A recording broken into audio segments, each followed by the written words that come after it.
Praise the Lord. Praise the Lord. Praise the Lord. இயேசுவுக்கே புகழ், இயேசுவுக்கு புகழ், இயேசுவுக்கே நன்றி. 2025 ஆண்டு துவங்கி இருக்கிறோம். முதல் மாதத்தில் இருக்கிறோம். முதல் செவ்வாய்க்கிழமையில் கடற்கரை புனித அந்தோனியாவுடைய இந்த தெய்வீக திருத்தலத்தில் இந்த மாலை வழிபாட்டில் பங்கேற்க வந்திருக்கிறோம். இன்று இந்த வழிபாட்டில் பங்கெடுக்கிற நமக்கு ஆண்டவர் கொடுக்கக்கூடிய செய்தி என்ன? இன்றைய வழிபாட்டின் வழியாக இந்த நாளிலே இந்த திருப்பலியிலே பங்கெடுக்கிற நமக்கு, நம்முடைய குடும்பத்துக்கு இறைவன் சொல்ல விரும்புவது என்ன? யார் அது? ஓகே. முதல் வாசகத்தில் நாம் அன்பை பற்றி வாசித்தோம். நான் நற்செய்தி வாசகத்தையே மீண்டுமாக நம்முடைய சிந்தனைக்கு நான் எடுத்துக்கொள்ள விரும்புகிறேன். ஒரு 3 காரியங்களை இந்த நற்செய்தியின் வழியாக இறைவன் நமக்கு கொடுப்பதாக நான் உணர்கிறேன், நம்புகிறேன். நாம் ஏற்கனவே நற்கனை ஆராதனையிலே இன்றைய நற்செய்தியை நாம் சிந்தித்தோம். மீண்டுமாக இந்த நற்செய்தி நாம் திருப்பலியில் வாசித்தோம். எனவே என்ன நற்செய்தி படித்தோம் என்று நாம் யோசிக்க வேண்டிய அவசியம் இல்லை. என்ன படித்தோம் அதுக்குள்ளே மறந்திருக்க மாட்டோம். ஆக ஆண்டவர் இயேசு 5000 பேருக்கு அப்பங்களை பகிர்ந்து கொடுத்த அந்த நிகழ்வை நாம் வாசித்தோம். இந்த வாசகத்தில் இருந்து 3 செய்திகளை நம்முடைய வாழ்க்கைக்கு நாம் எடுத்துக்கொள்ள வேண்டும் என்று நான் விரும்புகிறேன். முதல் செய்தி, இயேசு கற்றுக் கொடுப்பவராக இருக்கிறார். இயேசு கற்றுக் கொடுப்பவராக இருக்கிறார். ஆயனில்லா ஆடுகளை போல அவர்கள் இருந்ததால் அவர் அவர்கள் மீது பரிவு கொண்டார். அடுத்த வாக்கியம், பலவற்றை குறித்து அவர் அவர்களுக்கு கற்பித்தார். He was teaching. ஆண்டவர் கற்பித்துக் கொண்டிருந்தார்.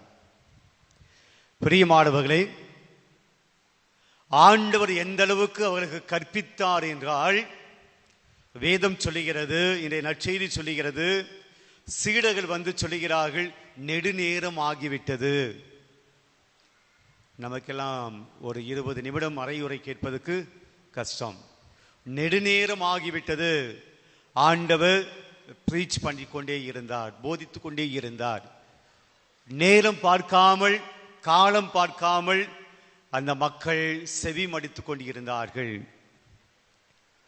அவர்கள் இயேசு கற்பித்ததை அவர்கள் கவனித்துக் கொண்டிருந்தார்கள், கற்றுக்கொண்டிருந்தார்கள். இன்றைக்கு முதல் செய்தி இதுதான். நாம் எதை கற்றுக்கொள்ள இன்றைக்கு நாம் ஆர்வப்படுகிறோம், ஆசைப்படுகிறோம்? What we are learning. எதை கற்றுக்கொண்டிருக்கிறோம்? எதை கற்றுக்கொள்ள வேண்டும் என்று ஆவலாக இருக்கிறோம்? எதை கற்றுக்கொள்வதற்கு நம்முடைய முயற்சியை, நம்முடைய ஈடுபாட்டை கொடுக்கிறோம்? யாரிடமிருந்து நாம் கற்றுக்கொள்கிறோம்? யார் நமக்கு கற்றுக் கொடுத்து கொண்டிருக்கிறார்கள்? ஆக எதை கற்றுக்கொள்கிறோம்? ஏன் கற்றுக்கொள்கிறோம்? யாரிடமிருந்து கற்றுக்கொள்கிறோம்? இந்த கேள்விகளை நாம் சிந்தித்து பார்ப்போம். பிரியமானவர்களே, இன்றைக்கு நாம் பல விஷயங்கள், இந்த உலகம் காட்டுகிற விஷயங்களை கற்றுக்கொள்வதற்கு ஆர்வமாக இருக்கிறோம். ஏன் என்றால், இந்த உலக காரியங்களை கற்றுக்கொண்டால்தான் இந்த உலக தேவைகளை நாம் பூர்த்தி செய்து கொள்ள முடியும், சம்பாதிக்க முடியும், ஏர்ன் பண்ண முடியும், உலகத்தினுடைய புகழ் அடைய முடியும், பெருமையை அடைய முடியும், பட்டங்கள் அடைய முடியும். தவறு இல்லை, தப்பு கிடையாது. இந்த உலகத்தினுடைய தேவைகளை பூர்த்தி செய்து கொள்வதற்கு, இந்த உலகத்தினுடைய செய்திகளை, இந்த அறிவை இந்த உலகம் காட்டுகிற நாலேஜ், இந்த உலகம் கொடுக்கிற நாலேஜை நாம் தெரிந்து கொள்வதிலே எவ்விதமான தப்பு கிடையாது. ஆனால் ஆண்டவரை பற்றி அறிந்து கொள்வதிலே நான் எங்கு நிற்கிறேன்? ஆண்டவர் கொடுக்கக்கூடிய அறிவை, ஆண்டவர் கொடுக்கக்கூடிய ஞானத்தை அறிவதிலே, கற்றுக்கொள்வதிலே நான் எங்கே இருக்கிறேன்? இதுதான் முதல் கேள்வி.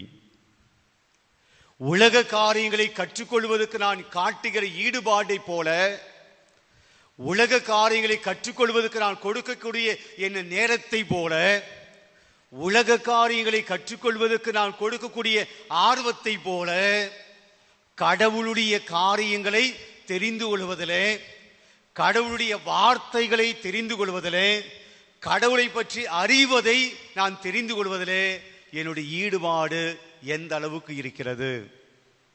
இதுதான் இன்றைக்கு முதல் செய்தி. அந்த மக்கள் கடவுள் கற்றுத்தந்தார், இயேசு கற்றுத்தந்தார். அவர்கள் நெடுநேரமாக அமர்ந்து தியானித்தார்கள், சிந்தித்தார்கள், கற்றுக்கொண்டார்கள். பிரியமான, இன்றைக்கு நாம் என்ன கற்றுக்கொள்வதற்கு அதிகமாக ஆசைப்படுகிறோம்? What we are learning most? எதை அறிந்து கொள்வதிலே ஆசைப்படுகிறோம்? எதை தெரிந்து கொள்வதிலே ஆசைப்படுகிறோம்? நல்ல விஷயங்களை தெரிந்து கொள்வதில் அல்ல, நல்ல காரியங்களை தெரிந்து கொள்வதில் அல்ல, அடுத்தவனை பற்றி, அடுத்த குடும்பத்தை பற்றி, அடுத்தவருடைய வாழ்க்கையை பற்றி, அடுத்தவருடைய குறைகளை பற்றி, அடுத்தவருடைய பிரச்சனைகளை பற்றி தெரிந்து கொள்வதில் நமக்கு மிகுந்த அக்கறை. We want to know about others. அவன் யாரு, அவன் எப்படி, அவன் குடும்பம் எப்படி, அவனுடைய நடத்தை எப்படி, இதையெல்லாம் அறிந்து கொள்வதிலே நாம் அக்கறை காட்டுகிறோம். ஆனால் யோசித்து பார்க்க வேண்டும், என்ன லாபம்? என்ன லாபம்? அடுத்தவருடைய வாழ்க்கை பற்றி தெரிந்து கொண்டு அவளை அவமானப்படுத்துவதிலே, அவளை காயப்படுத்துவதிலே, அவளை கஷ்டப்படுத்துவதிலே, அவளை இழிவுபடுத்துவதிலே, அவமானப்படுத்துவதிலே நாம் என்ன சம்பாதிக்க போகிறோம்? அது என்ன லாபம் நமக்கு? நம்முடைய எதிர்கால வாழ்க்கைக்கு நாம் பெற்றுக்கொள்கிற அறிவு அது தவறு இல்லை. ஆனால் பொதுவாக நாம் எதை அறிந்து கொள்வதிலே ஆவல் காட்டுகிறோம்? எதை தெரிஞ்சுக்க ரொம்ப ஆசையா இருக்கிறோம்? அடுத்தவரை பற்றி, அடுத்தவருடைய குடும்பத்தை பற்றி, அடுத்தவருடைய குறைகளை பற்றி, யாராவது தப்பு பண்ணாலும் அதை தெரிந்து கொள்வதில் இதில் என்ன லாபம் இருக்கிறது? என்ன தேவை இருக்கிறது? பிரியமானவர்களே, முதல் செய்திதான், எதை அறிந்து கொள்வதிலே என்னுடைய நேரத்தை செலவிடுகிறேன்? இன்றும் கூட நான் வருகிற போது, பவனில் வருகிற போது சும்மா பார்த்தேன். அப்படியே வருகை பாடல் துவங்குவதற்கு முன்பாகவே மொபைல் எடுத்து பார்த்து கொண்டிருக்கிற இறை மக்கள் ஆலயத்தில் பார்க்க முடியுது. என்ன அப்படி மொபைலில் தெரிஞ்சுக்க போகிறோம்? ஆலயத்தில் அமர்ந்து கொண்டு திருவழிபாட்டிலே பங்கெடுத்து கொண்டு நான் மொபைலில் என்ன அப்படி என் வாழ்க்கைக்கு தேவையானது நான் தெரிஞ்சுக்க போகிறேன்? என்ன அப்படி இந்த மொபைலில் உங்களுடைய வாழ்க்கையினுடைய நல்ல காரியங்களுக்கு, நல்ல வாழ்க்கைக்கு உதவக்கூடிய விஷயங்கள் அப்படி என்னதான் இருந்துட்டு போகுது? இந்த கடவுள் கொடுக்காத காரியங்கள், இந்த கடவுள் கொடுக்காத விஷயங்கள் என்ன மொபைலில் இருந்துட்டு போகுது? அதை கோயிலை உட்காந்து நோண்டிட்டு இருக்கிறோம். பிரியமானவர்களே, யோசிச்சு பார்க்கணும்.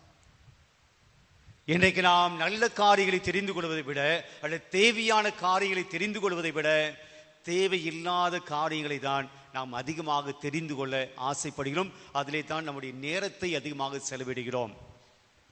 நிறைய நேரத்தை அதிலே தான் செலவிடுகிறோம். நல்ல புத்தகங்களை வாசிக்கிறோமா? நல்ல செய்திகளை நாம் உள்வாங்கிக் கொள்கிறோமா? அல்ல நல்ல சிந்தனைகளை கொடுக்கக்கூடிய இறை வார்த்தைகளை வாசிக்கிறோமா? நல்ல மறைவுரைகளை நாம் கேட்கிறோமா? மொபைலில் கூட இன்றைக்கு நல்ல மறைவுரைகள் கொடுக்கக்கூடிய ஆட்கள் இருக்கிறார்கள். ஆனால் அதெல்லாம் நம்ம கவனிக்கிறோமா? நல்ல செய்திகளை உள்வாங்கிக் கொள்வதிலே, தெரிந்து கொள்வதிலே ஆர்வம் காட்டுகிறோமா? எதை தேடி நம்முடைய எண்ணங்கள் போய்கொண்டிருக்கின்றன? எதை தெரிந்து கொள்வதிலே அதிகமாக ஆவல் காட்டுகிறேன்? முதல் செய்தி, இயேசு கற்பித்தார். அந்த மக்கள் அவர் சொல்லிக் கொடுத்ததை நமக்கு சொல்லிக் கொடுத்து அவர் கேட்டார்கள். இன்னைக்கு ஆண்டவர் அவர் சொல்லிக் கொடுத்த விவிலியம், இறை வார்த்தை நம்மிடம் இருக்கிறது. ஆண்டவருடைய வார்த்தை அடங்கிய திரு விவிலியம் நம்மிடம் இருக்கிறது. அதில் இருக்கக்கூடிய காரியங்களை தெரிந்து கொள்வதற்கு நாம் எத்தனை பேர் முயற்சிக்கிறோம். வீட்டுக்கு ஒரு விபிலியும் நாளுக்கு ஒரு வசனம் சொல்லுவாங்க. வீட்டுக்கு ஒரு விபிலியமாவது இருக்க வேண்டும். நம்ம வீட்டில் விபிலியம் இல்லை அப்படின்னா நாம் யோசித்து பார்க்க வேண்டும், நாம் எப்படிப்பட்ட ஒரு கிறிஸ்துவ வாழ்க்கை வாழ்கிறோம். நிறைய பேருடைய வீட்டில் இருக்கும், பைபிள் இருக்கும், ஆனால் நாளுக்கு ஒரு வசனத்தை கூட நம்ம படிக்கல அப்படின்னா நாம் எப்படிப்பட்ட கிறிஸ்துவை வாழ்ந்து கொண்டிருக்கிறோம். ஆக இறைவன் கொடுத்த வார்த்தைகள் நம்மிடம் இருக்கின்றன. அவர் ஏற்கனவே நம்மிடம் கற்றுக் கொடுத்து விட்டார். அதை படித்து அறிந்து கொள்ள நாம் என்ன செய்கிறோம், என்ன முயற்சிக்கிறோம்? முதல் சிந்தனை.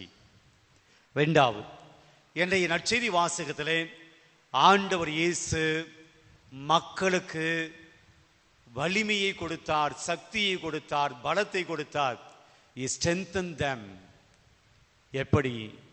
பசியோடு இருந்தாங்க, களைப்பாக மாறிவிட்டார்கள், நீண்ட நேரம் இறை வார்த்தைகளை கேட்டாங்க, களைப்பு, டயர்ட், சோர்வு அடைந்தார்கள். சீடர்கள் இயேசுவிடம் வந்து, ஆண்டவரே நெடுநேரம் ஆகிவிட்டது. ஒருவேளை சீடர்களுக்கு தான் முதல்ல பசி எடுத்துக்கணும்னு நினைக்கிறேன். மக்கள் யாரும் வந்து கேட்ட போல தெரியல. நீண்ட நேரம் ஆகிவிட்டது, நாங்கள் சாப்பிட போனோம். அவங்க யாரும் கேட்டதாக தெரியல. ஆனால் சீடர்கள் தான் வந்து கேட்கிறார்கள், பசி எடுத்துச்சு, போதும். பிரியமானவர்களே, ஆண்டவர் இயேசு அவர்களை வெறும் வயிற்றோடு, பசியான வயிற்றோடு அவர்களை அனுப்பவில்லை. இறை வார்த்தைகள் போதும் போங்க என்று அனுப்பல.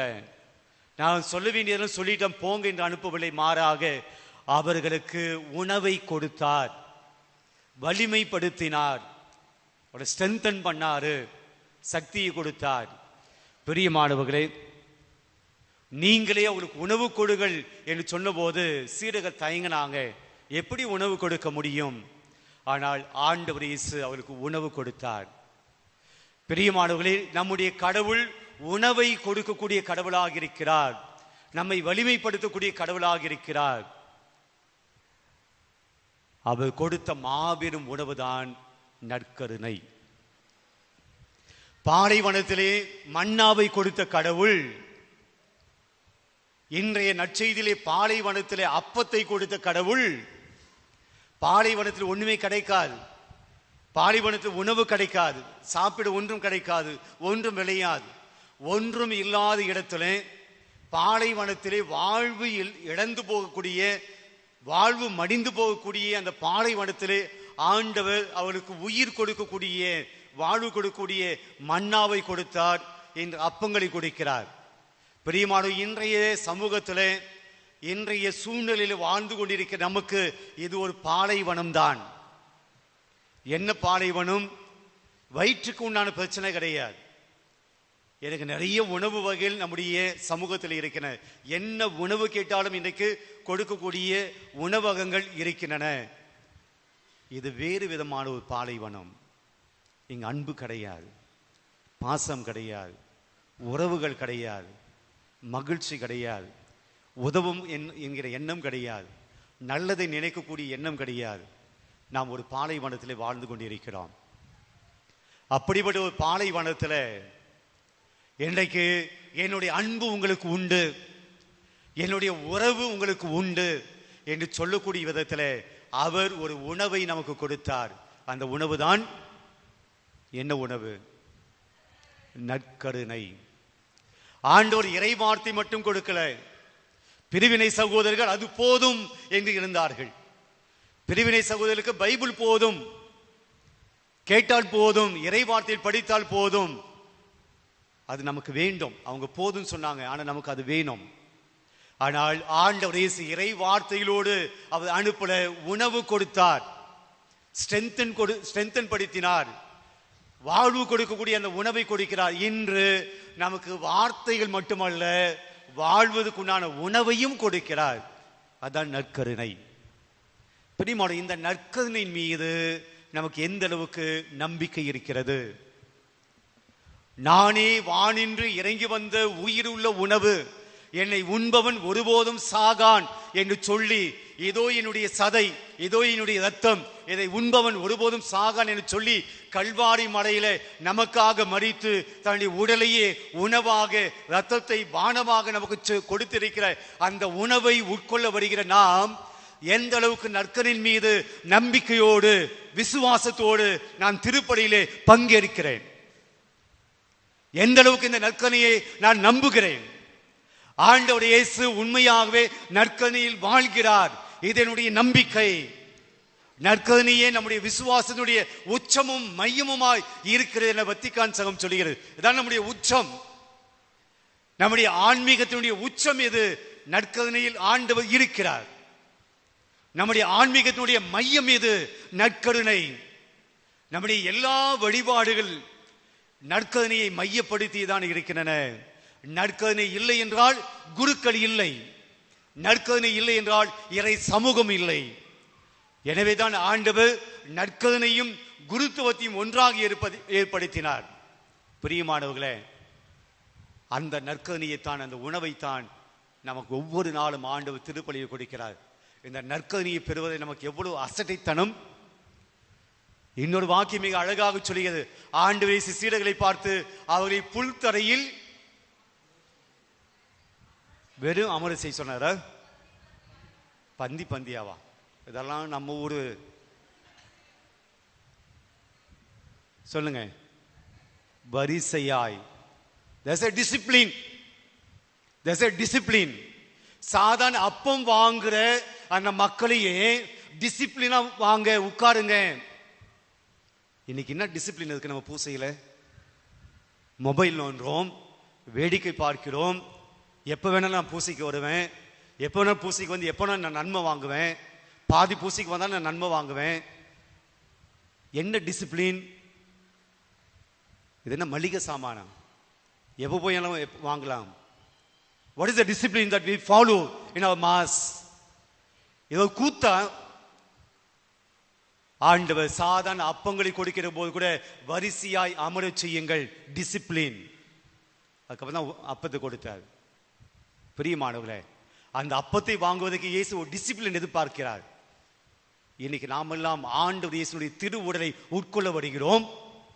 ஆலயத்தில் என்ன டிசிப்ளின் ஃபாலோ பண்றோம்? நாம் நிற்கிற விதம், ஆலயத்தில் திருப்பலியில் நான் நிற்கிற விதம், நான் அமருகிற விதம், என்னுடைய ஆக்ஷன்ஸ், நான் உடுத்துகிற உடைகள், என்ன உடைகளை உடுத்திக் கொண்டு நாம் ஆலயம் வருகிறோம். we need discipline. ஏதோ நாடகம் அல்ல, ஏதோ கூத்து அல்ல. ஆண்டவருடைய கல்வாரி பலி எனக்காக ஆண்டவர் மரித்திருக்கிறார், எனக்காக உயிர் கொடுத்திருக்கிறார். அவர் முன்பாக வருகிற போது ஐ நீட் எ டிசிப்ளின். ஆண்டவர் வரிசையாக அமர்ந்து அது பின்பாகத்தான் உணவு கொடுத்தார், அப்பங்களை கொடுத்தார். ஆண்டவர் இயேசுடைய உடலை உட்கொள்ள நாம் வருகிறோம். கோயிலில் என்ன டிசிப்ளின் ஃபாலோ பண்றோம்? பூசைக்கு முன்னாடி ஆயத்தம் தேவை. என்ன ஆயத்தம் செய்கிறோம்? ஆண்டவர் ஓமையை சொல்லுவார். திருமண விருந்து ஏற்பாடு செய்யப்பட்டிருக்கிறது, அழைக்கப்பட்டவர்கள் வரவில்லை. வீதியில் இருக்கிற எல்லாரையும் அழைக்கப்பட்டிருக்கிறார்கள், வந்தார்கள், எல்லோரும் அமர்ந்திருக்கிறார்கள். அப்போது அந்த தலைவன் வருகிறான். திருமண ஆடை இல்லாத ஒருவன் அங்கே இருப்பதை பார்க்கிறார்.